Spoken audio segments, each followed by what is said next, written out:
কেন পরিবর্তন চাই আপনি বুঝতে পারছেন? আইকিউ সিটি মেডিকেল কলেজ দুর্গাপুরের সেই বোন উড়িষ্যার, তার দোষ কি ছিল?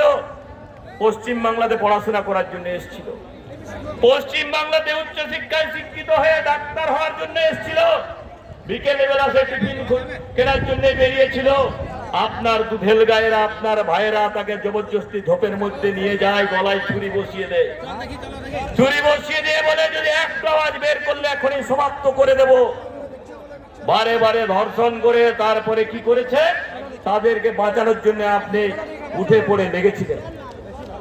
সেই সময় ভারতীয় জনতা পার্টির কার্যকর্তারা, আমাদের বিরোধী দলনেতা থেকে শুরু করে লোকের দিক থেকে সুকান্ত দাস সেখানে হাজির হয়, লক্ষণ দা, তিনিও ধর্ণা হয়, আন্দোলন হয়, তারপরে আপনি অ্যারেস্ট করতে বাধ্য হয়েছেন।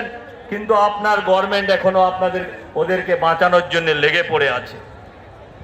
আমি এখানে যে পুলিশ বন্ধুরা আছে, যারা এখানে ডিউটি করছেন, তাদের উদ্দেশ্য বলতে চাইছি, আপনারাও সাবধান হয়ে যান। আপনাদেরও বেশি দিন আর নেই। এই দিদির নেতৃত্বে জালদা থানার তপন মাছুয়ার, যে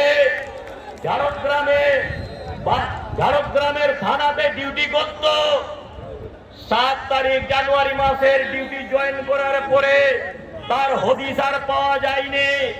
2 মাস তার পরিবারকে না এসপি না ওখানের আইসি না কেউ দেখা সাক্ষাৎ করেছে, না এফআইআর নিয়েছে, সামান্য জিডি নিয়ে ছেড়ে দিয়েছে।